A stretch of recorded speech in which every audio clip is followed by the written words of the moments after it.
Vamos a continuar y vayamos a la palabra de Dios. Vamos al libro de Eclesiastés. Eclesiastés comienza con estas palabras. Las palabras del predicador, el hijo de David, es decir, Salomón, rey en Jerusalén. Vanidad de vanidades, o futilidad de futilidades, o vacío de vacíos. Todo está vacío. Es sorprendente que un libro de las Escrituras comience con tales palabras. Vanidad de vanidades, todo es vanidad. ¿Qué provecho recibe el hombre de todo el trabajo con que se afana bajo el sol? Este es uno de esos libros de la Biblia difíciles de entender. Sin embargo, al leerlo, vemos por qué Dios lo ha colocado en las Escrituras. Verás, hablando humanamente, Salomón fue el hombre más sabio que vivió en lo que a sabiduría humana se refiere. Cuando Salomón pidió sabiduría y un corazón comprensivo, Dios le dijo, como consideramos en Primera de Reyes, capítulo 3, versos 12 y 13, que él tendría una sabiduría como nadie había tenido antes de él y que nadie tendría después de él. Y al principio de los años de la vida de Salomón, cuando él tenía poco temor de Dios, creo que fue el tiempo en que él escribió Proverbios, ya que Proverbios demuestra la sabiduría divina y Eclesiastés demuestra la sabiduría humana. Vamos a Eclesiastés capítulo 1 versículo 3. La sabiduría del hombre que vive bajo el sol. Esa expresión bajo el sol aparece muy a menudo. Este hombre vivía bajo el sol. Proverbios demuestra la sabiduría de un hombre que vive por encima del sol, en los cielos, que es donde estamos llamados a vivir. Entonces, ¿por qué ha puesto Dios el libro de Eclesiastés en la Biblia? La Biblia no solo describe la sabiduría divina, sino también la humana. Por ejemplo, una gran parte del libro de Job son los discursos de varias personas que dijeron cosas equivocadas. Dios mismo les dijo al final, lo que dijeron de mí no era verdad. Y sin embargo, una gran parte del libro de Job describe eso. La Biblia dice en Salmos 14, verso 1, el necio ha dicho en su corazón, no hay Dios. Así que incluso lo que ha dicho el necio está escrito en las Escrituras. Así que el libro de Eclesiastés ha sido escrito para mostrarnos cuán inteligente puede ser. Y aquí está el escrito del hombre más astuto e inteligente que ha existido sobre la faz de la tierra, para enseñarnos que si dependemos de la astucia humana, perderemos el camino para encontrar a Dios. Jesús dijo una vez en Mateo capítulo 11, verso 25, te alabo, Padre, porque ocultaste estas cosas a sabios e inteligentes y las revelaste a los niños. ¿Qué tienen los niños que no tengan los sabios y los inteligentes? Jesús lo dijo, que lo más grande en el reino de los cielos es un niño, y lo que ellos tienen es la humildad. Es muy difícil encontrar una persona lista e inteligente que sea humilde. Casi siempre cada uno de ellos son orgullosos, a menos que hayan entendido al Señor. No es un crimen ser inteligente, pero es un error estar orgullosos de nuestra inteligencia que tienen los bebés recién nacidos. Ellos no son orgullosos. Así que Eclesiastés Es el escrito de un hombre que intenta conocer a Dios, pero está orgulloso de su inteligencia. Y es muy interesante. Quiero mostrarte dos pasajes de las Escrituras que tal vez no hayas notado. A pesar de que Salomón era el hombre más sabio e inteligente que jamás haya existido, humanamente hablando, y a pesar de que él era el que iba a construir el templo de Dios, sin embargo, leemos estas sorprendentes palabras en Primera de Crónicas, capítulo 28. Leamos lo que dice en el verso 11. David dio a su hijo Salomón el plano del pórtico del templo, el de sus edificios, almacenes, aposentos altos, cámaras interiores y del lugar del propiciatorio. También le dio el plano de todo lo que tenía en mente para los atrios de la casa del Señor y para todas las cámaras alrededor. En el verso 13, también para las clases de los sacerdotes. En el verso 14, para los utensilios de oro. En el verso 15, para los candelabros. Ahora, ¿tú no creerías que el hombre más inteligente sobre la faz de la tierra necesitaría que le enseñen cuánto oro poner en un candelabro y cómo construir los utensilios de oro en el verso 17? Realmente es asombroso que al hombre más inteligente del mundo se le tenga que enseñar incluso cómo hacer los utensilios en el templo de Dios. ¿Por qué? Porque David era un hombre conforme al corazón de Dios. Salomón era un hombre inteligente hasta la cabeza. Todo esto dijo David en el verso 19. Me fue trazado por mano del Señor. Vemos que al igual que Dios no le dio el plano del tabernáculo a Moisés cuando tenía 40 años y estaba lleno de la sabiduría de Egipto, porque él lo habría modificado considerablemente y la gloria de Dios no habría reposado sobre él. Pero se lo dio a Moisés cuando tenía 80 años, después de haberle quitado de la cabeza toda esa sabiduría que había adquirido de Egipto. Ahora estaba listo para someterse a la sabiduría de Dios y hacer esa simple estructura. Asimismo, el modelo del templo no fue dado a Salomón, sino a David. Salomón solo fue como un contratista que lo construyó, no el arquitecto que lo diseñó, porque cuando Dios da su plan, no lo da a gente inteligente que tiene buen cerebro, sino que se lo da a gente humilde que tiene un buen corazón. Ahora, si eres inteligente y humilde, está bien, pero tu inteligencia no es lo principal, es tu humildad de corazón. Permítanme mostrarles un versículo más en Primera de Corintios capítulo 3. Todo esto es una introducción al libro de Eclesiastés. Primera de Corintios capítulo 3, verso 18. Hay muchas maneras en que podemos engañarnos a nosotros mismos, y esta es una manera. Nadie se engañe a sí mismo. Si alguien de ustedes se cree sabio según este siglo, como Salomón, o astuto e inteligente según este mundo, hágase necio a fin de llegar a ser sabio.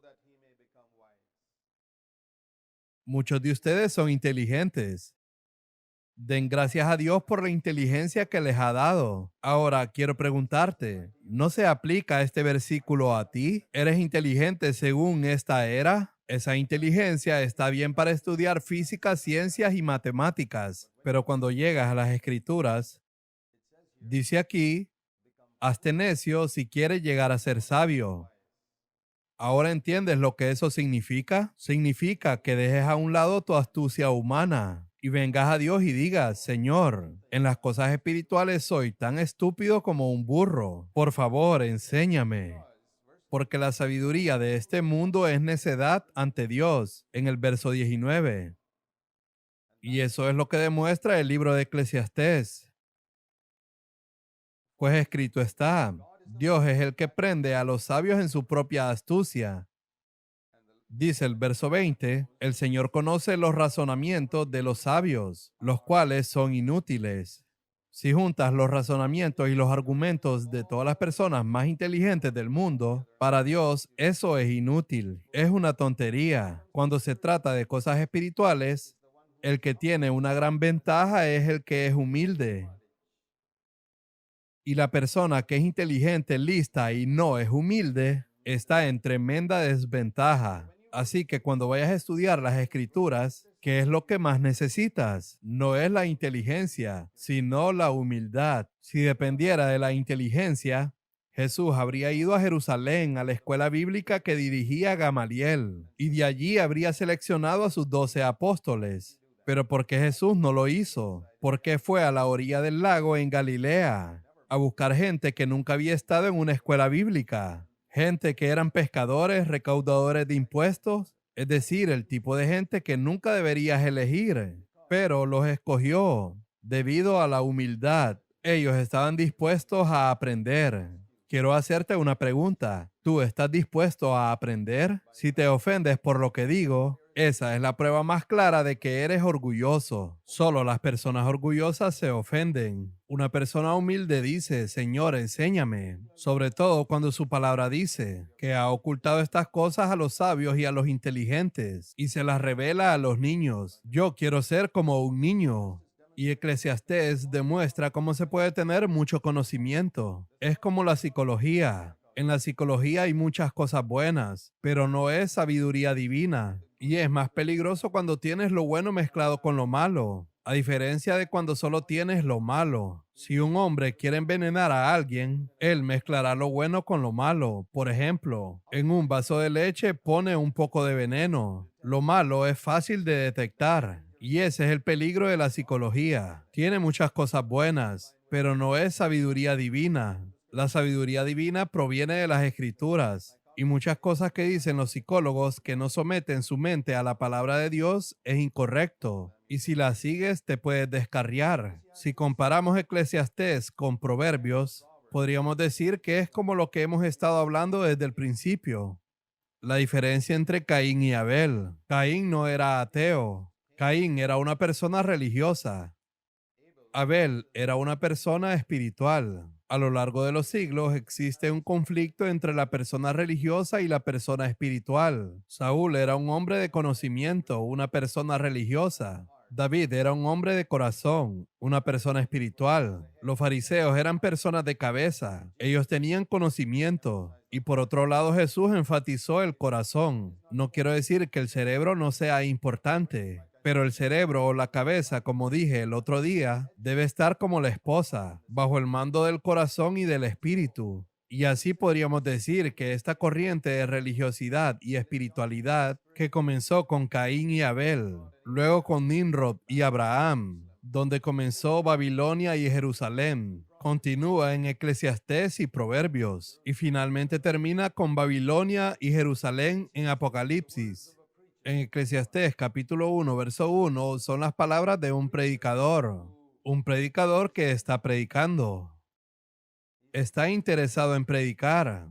Puede que muchos de ustedes quieran convertirse en predicadores en los días venideros. ¿Y en qué están interesados la mayoría de los predicadores? En presentar un buen sermón. ¿Y cómo lo presentan? ¿Cómo lo preparan? Con mucho estudio. Eso está bien. Necesitamos usar nuestra mente. He estudiado este libro durante 40 años, pero muchos predicadores no tienen preparación del corazón. Y tú puedes presentar un sermón muy preciso de tu mente, pero no llegará al corazón de la gente porque sale de tu mente. Así que Proverbios no trata de predicar, sino de la práctica. Y sobre la base de la práctica predicamos. Esta es una diferencia muy importante.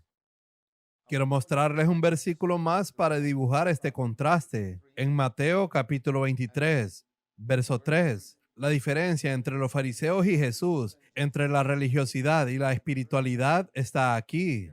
Mateo capítulo 23, verso 3. Jesús dijo, los fariseos son personas que dicen cosas pero no las hacen. Al mismo tiempo, en el verso 3 dijo a los discípulos, todo lo que ellos digan podéis hacerlo, porque lo que ellos dicen es correcto. Los fariseos eran los evangélicos y los fundamentalistas de su tiempo. Lo que ellos decían era la doctrina correcta, pero no vivían en sus casas de la manera en la que predicaban en el púlpito. En el púlpito predicaban altos estándares, pero vivían de otra manera en su hogar y en relación con el dinero. Al igual que muchos predicadores de hoy, cuya doctrina es correcta, pero su vida es errónea. Predican, pero no practican. Jesús dice en Hechos capítulo 1, versículo 1. En el primer relato, estimado Teófilo, escribí acerca de todo lo que Jesús comenzó a hacer y a enseñar. Aunque se refiere a su vida, quiero que te fijes en esa expresión. Él hizo y enseñó. Él no predicaba lo que no practicaba, sino que predicaba lo que ya practicaba. Vivió 30 años sin predicar y luego predicó durante 3 años y medio lo que él había hecho. Eso es piadoso. Es el cristianismo del corazón. Ese es el contraste entre Eclesiastés y Proverbios. Y hay muchas cosas buenas en Eclesiastés y podemos fijarnos en ellas. En los 2 primeros capítulos está hablando básicamente de la vanidad que hay en algunas cosas, como el placer, logros, el trabajo. Y es obvio que a lo largo del libro hay un hombre aquí que no conoce a Dios, pero no es ateo, porque él habla de Dios, pero nunca menciona el nombre de Dios como Jehová o Yahweh en todo el libro, ni una sola vez. No lo menciona. Proverbios lo menciona todo el tiempo. No hay relación de pacto con Dios. Es un conocimiento académico de Dios. Conocimiento sobre los hechos de Dios. Tal vez un conocimiento acertado, pero no es el resultado de una relación de corazón o de una relación de pacto. Leamos los 2 últimos versículos del capítulo 12 del libro de Eclesiastés. ¿Cuál es la conclusión de todo? La conclusión es: teme a Dios y guarda sus mandamientos, porque esto concierne a toda persona. Como ves, Él no está enseñando nada malo. Pero ¿cuál es la razón de temer a Dios y guardar sus mandamientos? ¿Es porque Dios es un Dios bueno? ¿Es porque lo amas y ha hecho mucho por ti? No, porque dice en el verso 14, Dios traerá toda obra a juicio, junto con todo lo oculto, sea bueno o malo. El hombre del mundo puede hacer cosas buenas por miedo al juicio. Así operan todas las religiones falsas. Todas las religiones falsas operan sobre este principio. Si no lo haces, Dios te va a juzgar. Incluso aquellos que dicen que renacerás en este mundo. Por eso debes ser amable con los pobres y los mendigos. Si no, Dios te juzgará y decidirá de qué forma renacerás en este mundo. Ese es el miedo al juicio, incluso en las falsas religiones. Eso también pasa en el falso cristianismo, y así lo usan, donde la motivación para la obediencia es el temor al juicio de Dios. Tienes un falso cristianismo. La verdadera espiritualidad no está motivada por el temor al juicio. Jesús no obedeció al Padre porque tenía miedo de que el Padre lo castigara. Él obedeció al Padre porque lo amaba. Y Jesús dijo: si me amas, guarda mis mandamientos. Esa debe ser la motivación de nuestra obediencia. Pero de eso no es lo que trata el libro de Eclesiastés. Y como este era su principio básico en la vida, él sentía que debía hacer lo que él pudiera. Y había una actitud indiferente ante la vida y un fatalismo. Él solo aceptaba las cosas como eran y no se sorprendía por nada de lo que pasaba. Es obvio que este hombre nunca ve más allá de este mundo. No sabe nada del cielo. No sabe nada de la eternidad, aunque aquí menciona la eternidad una vez. Él tenía miedo a la muerte y decidió aprovechar al máximo esta vida con un poco de temor a Dios, solo para estar seguro. ¿Ves? Aquí hay una persona que, como dije, trata de descubrir a Dios a través de sus sentidos, a través de su inteligencia y a través de su razonamiento sin la ayuda del Espíritu Santo. Y si tú haces eso, aunque digas que eres cristiano, estarás tan equivocado como aquellas personas que siguen otras religiones. No puedes saber nada de Dios sin la ayuda del Espíritu Santo. Dice que el Espíritu Santo revela las cosas profundas de Dios. En Primera de Corintios capítulo 2. No tengo tiempo para mostrártelo, pero puedes leerlo. ¿Quién es el que conoce los pensamientos íntimos de Dios? Ningún hombre, solo el Espíritu Santo. ¿Cómo puedo conocer los pensamientos íntimos de Dios? ¿Por mi razón? ¿Usando mi inteligencia para estudiar? ¿Sabes que las personas que crucificaron a Jesucristo eran las personas que estudiaban la Biblia todos los días? Y estudiaban la Biblia que hablaba tanto sobre el Mesías que venía, y cuando el Mesías vino en medio de ellos, lo llamaron el príncipe de los demonios. ¿Por qué? Podemos entender a los griegos y a los romanos si lo llamaban así, porque ellos no tenían las escrituras. Podemos entender a los saduceos que tenían una doctrina errónea y que eran como los liberales, pero son los fariseos fundamentalistas cuyas doctrinas eran correctas. Miraron a Jesús y dijeron: ese es el príncipe de los demonios.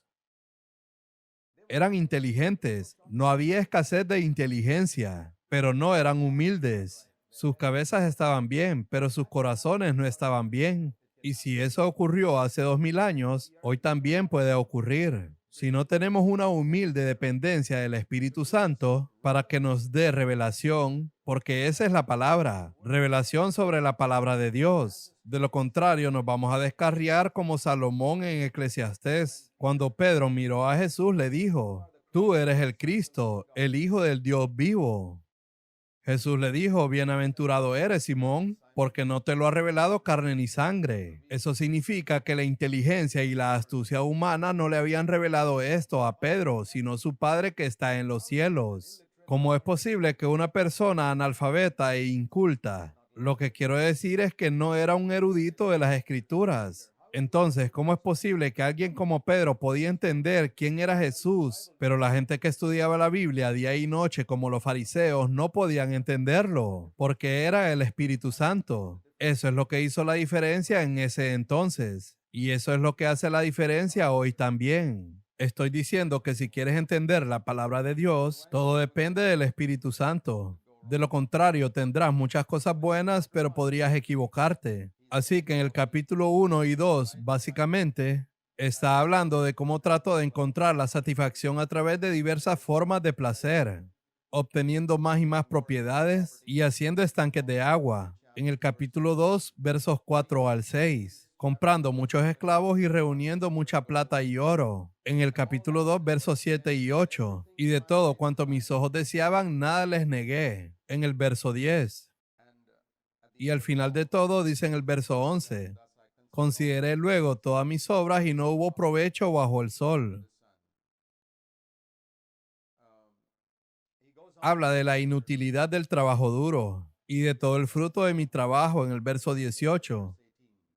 Tendré que dejar al hombre que vendrá después de mí. Quién sabe si será sabio o necio. De nuevo utiliza la expresión debajo del sol en el verso 20. Debajo del sol también en el verso 22. Y dice que todo era vanidad. Ahora dice algo que es muy interesante aquí en el verso 26.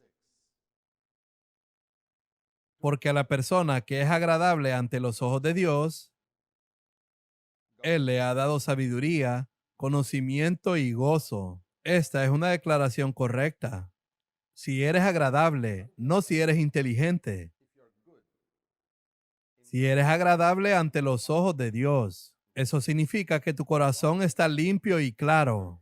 Entonces Dios te dará una tarea terrenal de acumular sabiduría, sabiduría divina, el conocimiento de Dios y la plenitud de gozo que se encuentra en la presencia de Dios. En su presencia hay plenitud de gozo. Pero, ¿qué tarea le da Dios a alguien que es pecador?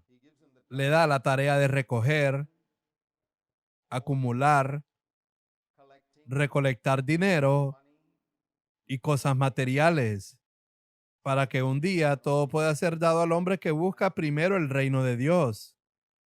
En la eternidad, los mansos heredarán la tierra. De eso no hay duda. Así que ya ves, todos estamos en búsqueda de la sabiduría, del conocimiento de Dios y del gozo del Señor, que es nuestra fuerza. o estamos en la búsqueda de acumular, recolectar y reunir. Y esa es una descripción muy exacta de un hombre espiritual y una persona mundana. Ahora bien, una persona religiosa es en realidad lo mismo que una persona mundana. Tiene conocimiento de la Biblia, pero no conocimiento de Dios. Y pasa su tiempo acumulando y recolectando. Tal vez acumula y recolecta un montón de información inútil en el mundo, que no le ayuda espiritualmente. Luego del capítulo 3 hasta el capítulo 6, en resumen, Salomón intenta demostrar que todo es vanidad. En los versículos 1 al 8, habla de cómo hay un tiempo señalado para todo. Hay un tiempo para cada suceso bajo el cielo. He aquí una persona que es un observador muy agudo de la naturaleza humana, del mundo, de las circunstancias, y después de muchos años de observar con toda su astucia, con inteligencia y poder de observación, él dice que hay un tiempo y una temporada para todo. Ahora, muchas cosas aquí son verdaderas y otras falsas. Así como les dije antes, la psicología es una mezcla de verdad y error. Los versículos 2 al 8 dicen, tiempo de nacer, tiempo de morir, tiempo de plantar y tiempo de arrancar lo plantado. Pero luego dice aquí que hay un tiempo para matar. Para un hombre espiritual nunca hay tiempo para matar. Él nunca mata. Dice aquí en el verso 8 que hay un tiempo de amar y tiempo de odiar.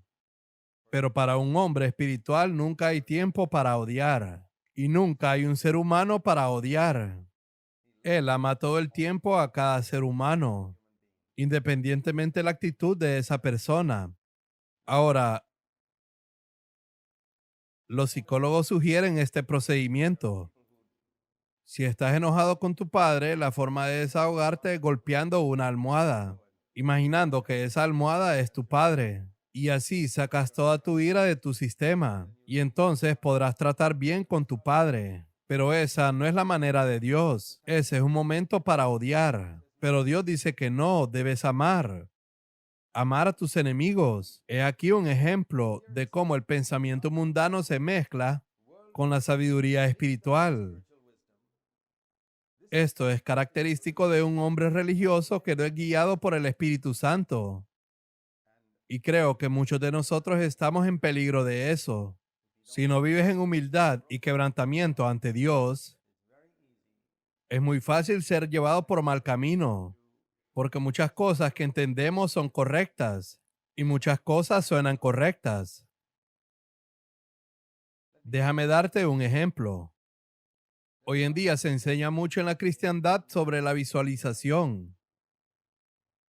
Ellos dicen que visualices que vas a tener 50,000 personas en tu iglesia, aunque solo haya 5, que aunque se reúnan en una pequeña choza van a tener un gran edificio. Les dicen, cierra los ojos e imagínatelo. Si estás cojo, imagina que estás caminando. Y visualiza, si solo tienes una motocicleta, imagina que tienes un bonito carro nuevo. Y confía en Dios para eso, y lo obtendrás. La mayor parte de todas esas cosas están relacionadas con cosas terrenales. Y muchos creyentes que no tienen discernimiento se imaginan que eso es fe, pero no lo es. Son enseñanzas de la nueva era. La nueva era es un conglomerado pagano de todas las religiones. La fe no se basa en la visualización. Déjame decirte eso. Lee la palabra de Dios en Romanos 10, verso 17. La fe viene del oír y el oír por la palabra de Cristo o la palabra de Dios. La fe solo puede basarse en lo que Dios ha revelado. Abraham no podía simplemente creer que iba a tener un hijo. Dios le dijo que iba a tener un hijo. Entonces él pudo creerlo. De lo contrario, no es fe. Es visualización, lo cual no está en la escritura. No puedes simplemente creer en lo que tú quieras. Eso es lo que quiero decir. Cuando algo suena tan parecido, eso es pensamiento positivo. ¿Estoy en contra del pensamiento positivo? No. Todo lo que digo es que esa no es la fe de la que habla la Biblia. Eso es psicología. El pensar positivamente es algo bueno, por ejemplo, para la gente de negocios y para las personas que se deprimen con frecuencia. Pero no es la respuesta o solución definitiva. La respuesta definitiva es el Espíritu Santo revelando a Cristo a nuestro corazón. Ahora bien, es muy fácil en nuestros días dejarse engañar por todo esto. Y por eso Eclesiastés tiene un mensaje especialmente para nuestro siglo y para nuestro tiempo sobre el peligro de depender de estas cosas. Esa es la razón humana. Muy bien, en el verso 11 es el único lugar en Eclesiastés donde aparece la palabra eternidad. Y lo que dice aquí es verdad. Él ha hecho todo apropiado a su tiempo. Dios ha hecho todo hermoso, estoy de acuerdo. También ha puesto la eternidad en sus corazones. Así es, como dijo un hombre piadoso hace muchos siglos. En el corazón de todo hombre existe un vacío que tiene la forma de Dios.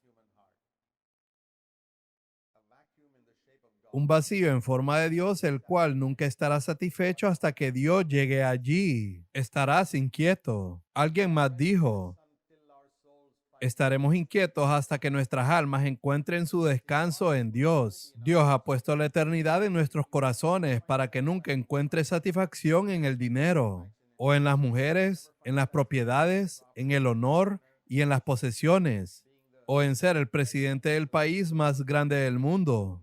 Nunca encontrarás satisfacción en ninguna de estas cosas, porque Dios ha puesto la eternidad en tu corazón. Y aquí dice, sin embargo, el hombre no descubre la obra que Dios ha hecho desde el principio hasta el fin. Es cuestión de cómo lo leamos. El margen dice, sin lo cual el hombre no podrá descubrir la obra que Dios ha hecho. Yo prefiero leerlo de esta manera. A menos que demos importancia primordial a esas cosas eternas en ese vacío que Dios ha formado en nuestro corazón, nunca podremos descubrir lo que Dios ha hecho, desde el principio hasta el fin. Y si no lo descubres entonces, como dice en el verso 12, sé que no hay nada mejor para ellos que regocijarse y hacer el bien en su vida. Los psicólogos y el hombre religioso no te dicen que hagas el mal. Ninguna religión dice que debes hacer el mal. Claro, debes hacer el bien durante tu vida. Quiero ir más adelante al verso 19. Ahora veamos lo que dice aquí. Aquí está la verdad y el error mezclados, porque la suerte de los hijos de los hombres y la suerte de los animales es la misma. Como muere el uno, así muere el otro.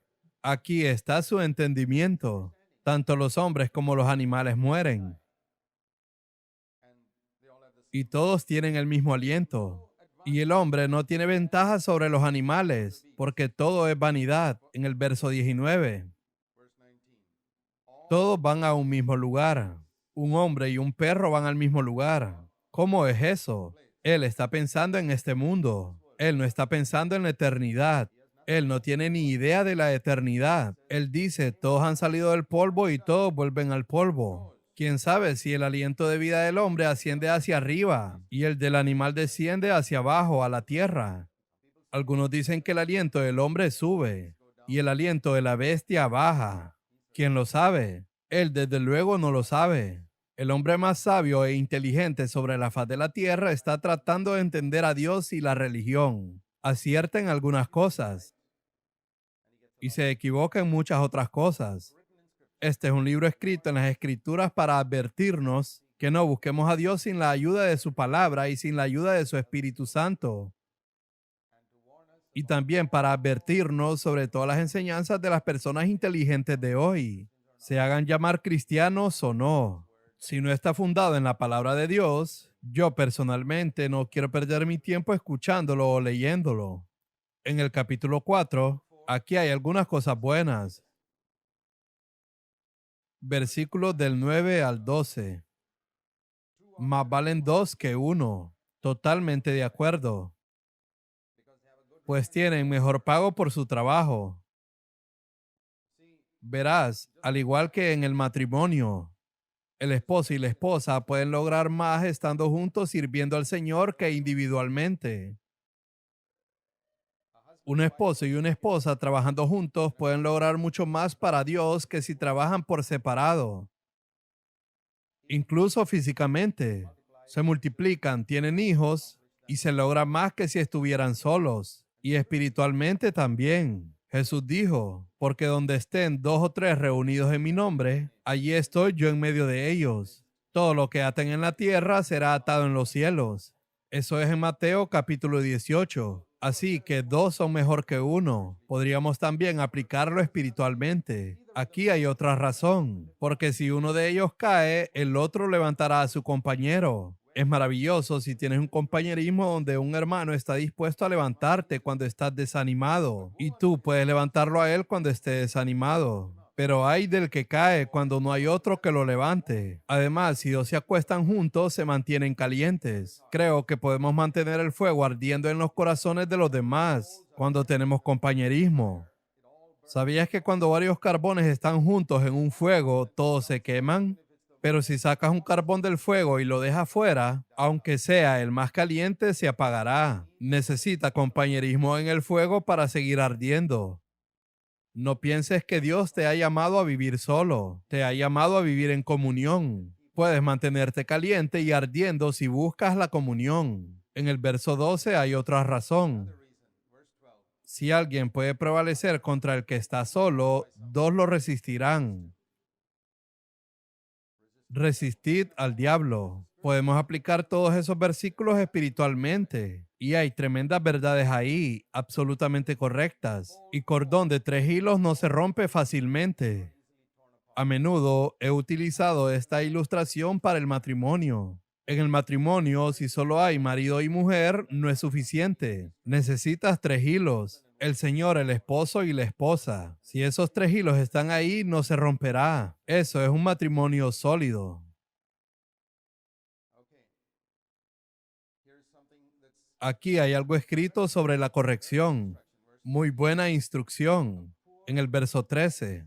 Mejor es un joven pobre y sabio que un rey viejo y necio que ya no sabe recibir consejos.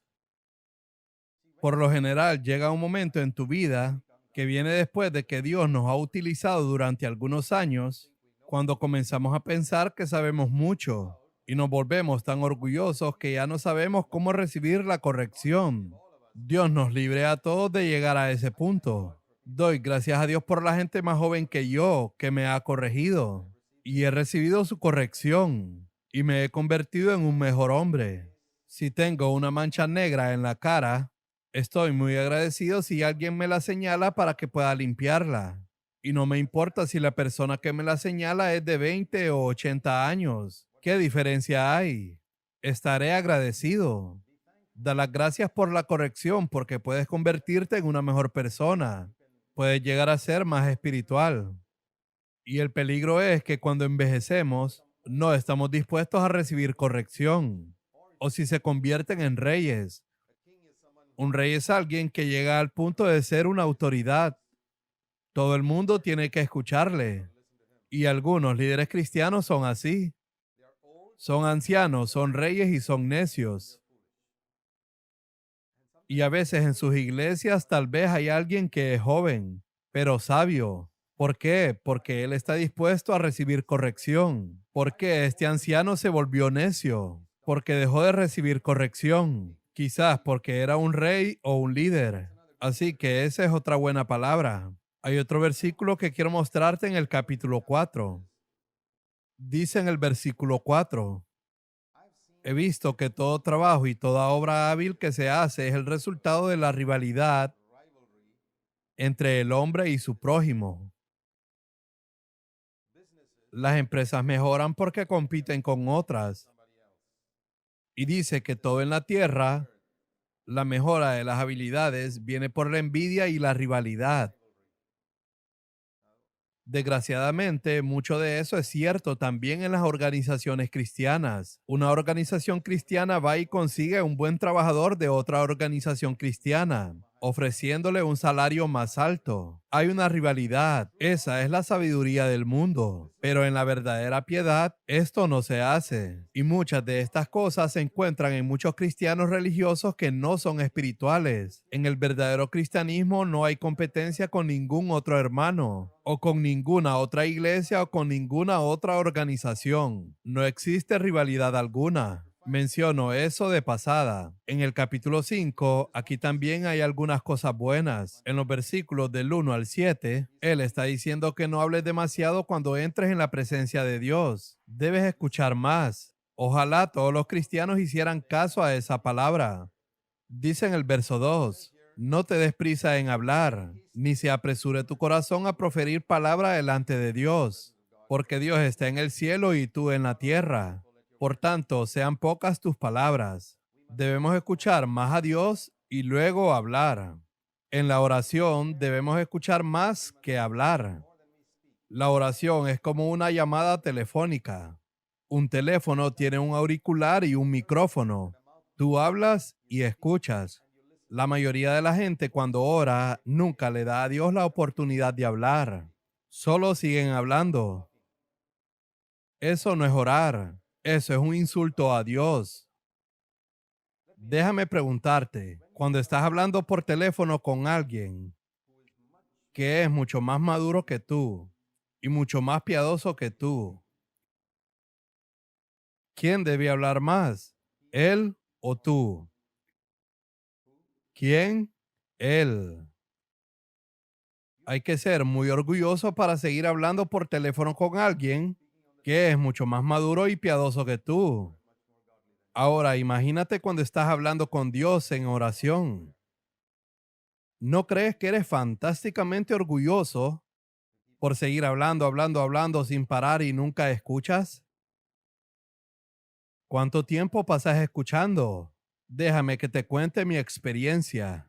Para mí en la oración, el 90% es escuchar, el 10% es hablar. Mi Padre Celestial ya sabe todo lo que necesito, pero aún así Él quiere que lo exprese, así que lo expreso. Por ejemplo, dame hoy el pan de cada día, pero para mí la mayor parte de la oración es estar en silencio y solo escuchar, escuchar a Dios, pero no el tipo de silencio con el que nuestros pensamientos se divagan, sino escuchando. Y no tiene que ser solo de rodillas. La Biblia dice que oremos siempre. En otras palabras, ten siempre el hábito de escuchar. Mantén encendida la señal de tu intercomunicador. ¿Has visto a los policías con radios portátiles? Ellos siempre la mantienen encendida para escuchar lo que dice la central. Para mí, esa es una buena representación de cómo un cristiano debe estar bien comunicado. Así que no hagas votos a Dios que no puedas cumplir. Es mejor no hacer un voto que hacer un voto y no cumplirlo. No hagas promesas a Dios que no puedas cumplir.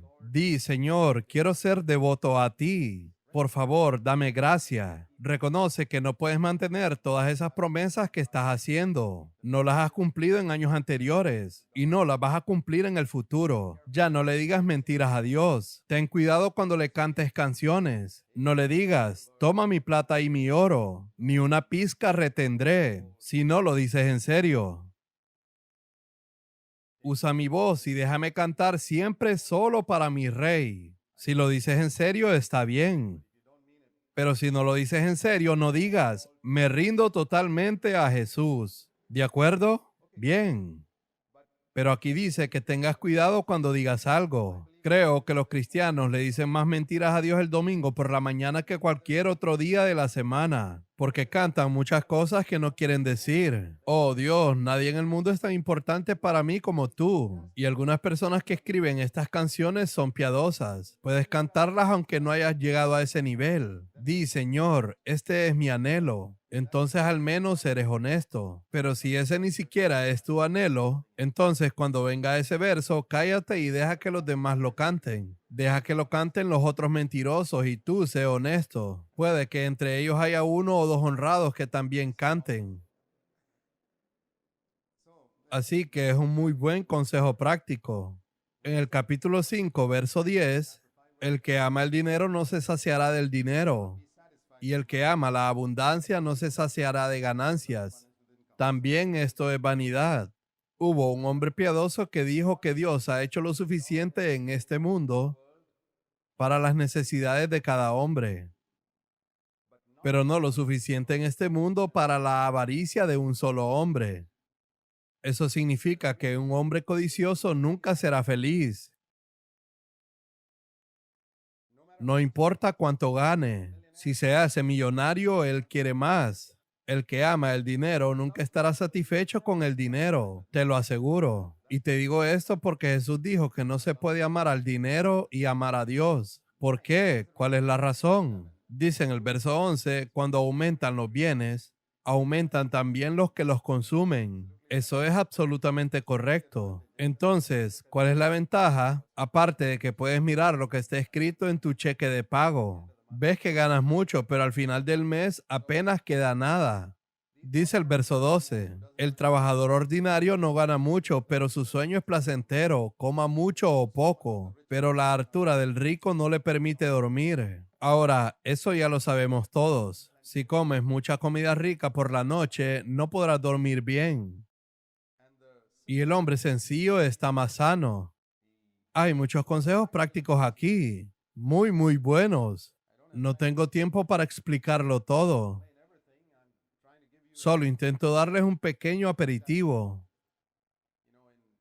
Al igual que cuando vas a algunos buenos restaurantes y tienen lo que inicialmente se llama un aperitivo. No es la comida principal.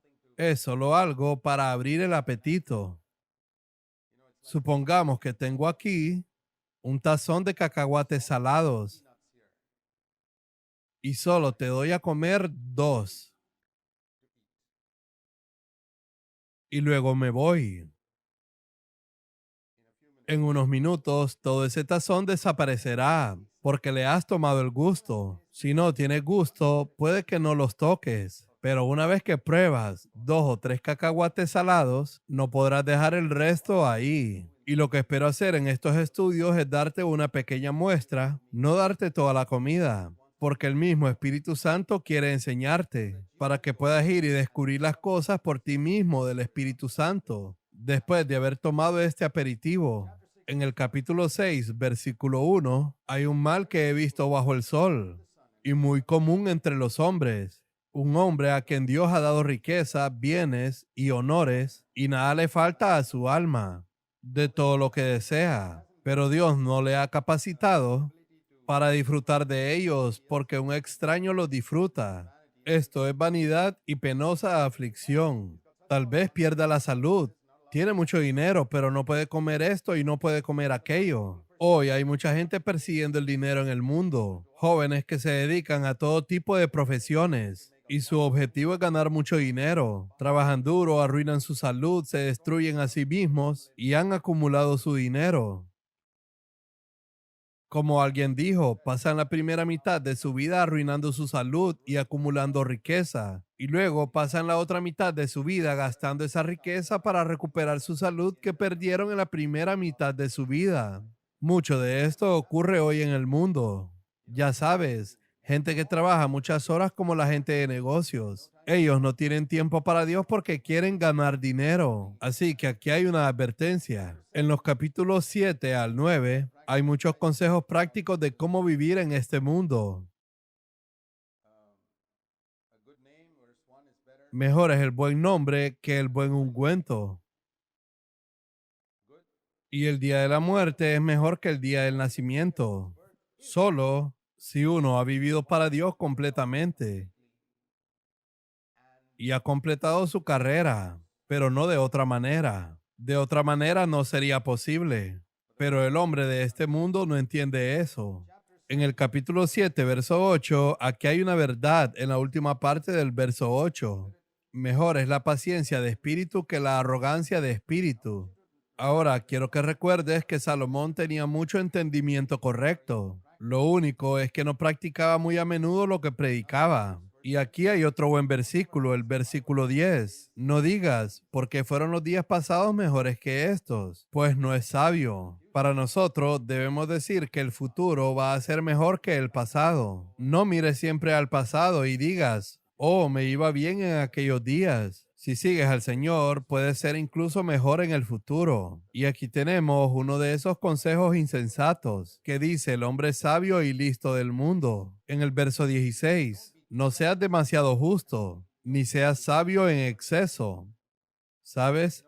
En el mundo dicen que tienes que aprender a adaptarte un poco. Lo que quieren decir con adaptarse es comprometerte, decir una mentira, hacer un pequeño soborno. Y esa es una palabra muy popular en muchos círculos sociales. Adaptarse. No seas demasiado justo, ni demasiado malvado. Un poco de maldad está bien, ya sabes. A veces tienes que decir algunas mentiras piadosas o mentiras blancas para poder salir adelante en este mundo. Y muchas cosas como esa. Esta es la sabiduría del mundo. Bien, aquí hay otro versículo. Las hermanas se enfadarán mucho con Salomón por decir esto. En el capítulo 7, versículo 28 y 29. Dice en el verso 28, todavía estoy buscando algo que no he encontrado. He hallado a un hombre sabio entre mil, pero no he hallado mujer sabia entre todas estas. ¿Qué significa esto? ¿Significa que los hombres son más sabios que las mujeres? No. Bueno, lo siento por ti si crees eso, pero yo no lo creo. Dios hizo al hombre y a la mujer y no se equivocó. Mi punto es este. Cuando dice, no encontré ni una mujer sabia entre mil mujeres, ¿a quién se refiere? Se refiere a sus 700 esposas y 300 concubinas. ¿Qué tipo de mujeres tenía? Naturalmente, no puedes encontrar sabiduría entre todas esas mujeres coquetas con las que se casó, pero hay muchas mujeres piadosas que son mucho más sabias que algunos de ustedes. Se los aseguro.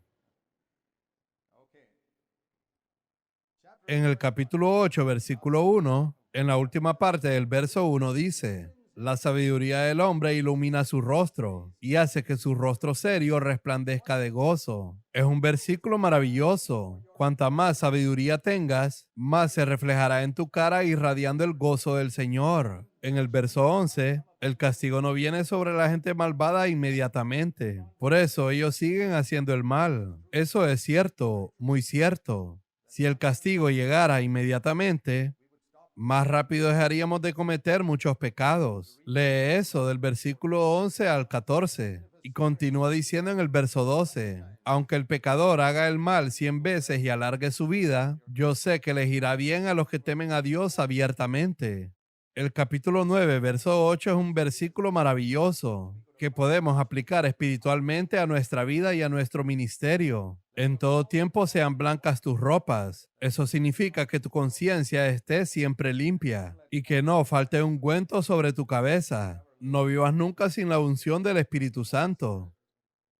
En el capítulo 9, verso 13 al 18, habla acerca de una pequeña ciudad que no fue liberada por un rey poderoso, sino por un simple sabio. Sin embargo, nadie se acordó de aquel sabio. Dice en el verso 18, la sabiduría es mejor que la fuerza, mejor que las armas de guerra. No derrotes a un hombre para ganarle. Hay una forma sabia de ganarle. ¿Has oído la historia del sol y el viento que tuvieron una competición?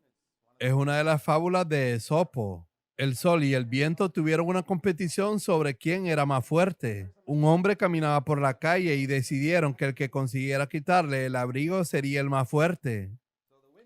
Así que el viento fue primero y sopló con fuerza sobre el hombre. Pero cuanto más soplaba, más apretaba el hombre su abrigo. Y ya sabes lo que hizo el sol. El sol elevó su propia temperatura y el hombre se quitó el abrigo inmediatamente. ¿Quién ganó? La sabiduría es mejor que la fuerza. Sé cariñoso y bueno con la gente. Con amor y amabilidad. Esa es la forma de ganarlos. En el capítulo 10, versículo 1. Dice aquí, las moscas muertas hacen que el ungüento del perfumista dé mal olor. Un pequeño acto de insensatez puede arruinar todo tu testimonio de sabiduría, al igual como si una pequeña lagartija cayera en un buen curry de pollo, solo por una lagartija. Igual a un acto de insensatez. Puede destruir toda tu reputación de sabiduría. Por eso debemos ser humildes y pedir a Dios que nos proteja. El verso 4 es una hermosa traducción en la Biblia viviente. Si tu jefe se enoja contigo, no renuncies a tu puesto. No presentes tu renuncia. Consejos prácticos. En el verso 8, el que cava un hoyo cae en él, y al que abre brecha en un muro lo muerde la serpiente. No busques hacer el mal a otros porque puedes hacerte daño a ti mismo. Otro buen consejo en el verso 10. Afila tu hacha. Puedes hacer más si tu hacha está afilada. Mantén la conciencia tranquila. Conoce claramente la palabra de Dios. Que la espada del Espíritu esté afilada en tu mano. Si tu conocimiento de la palabra de Dios es como una espada sin filo, tendrás que trabajar mucho más. Jesús a veces solo decía una palabra. Por ejemplo, el que esté libre de pecado que tire la primera piedra. No solo de pan vivirá el hombre, sino de todo lo que sale de la boca de Dios. Y con una palabra resolvió el problema. Si tienes la espada afilada, puedes lograr mucho. Otro verso está en el capítulo 11, verso 1. Dad generosamente a los demás. El verso 3, donde cae el árbol, ahí se queda. Una vez que mueres, ya no puedes cambiar. Y el verso 4, no esperes condiciones perfectas para servir al Señor. Aprovecha cada oportunidad. Sé espontáneo a tiempo y fuera de tiempo para servir al Señor. En el verso 5, reconoce que no conoces cómo Dios obra en cada área. En el capítulo 12, verso 9, un buen predicador es aquel que enseña a su pueblo con sabiduría, conocimiento. Él reflexiona, escudriña y organiza su mensaje cuidadosamente. Y hablará de forma agradable e interesante las palabras de verdad. Excelentes palabras para los predicadores en el verso 9 y 10. Y así llegamos a la conclusión en el verso 13 y 14. Teme a Dios y guarda sus mandamientos. Así que ya has entendido de qué trata Eclesiastés, lo bueno y lo malo, y nos muestra que sin Dios, aunque podamos llegar a comprender correctamente ciertas cosas, será una mezcla de lo correcto y lo incorrecto, y el efecto total será como dije, como una lagartija en un plato de curry y todo se echará a perder. Debemos tener cuidado de vivir con humildad. Oremos.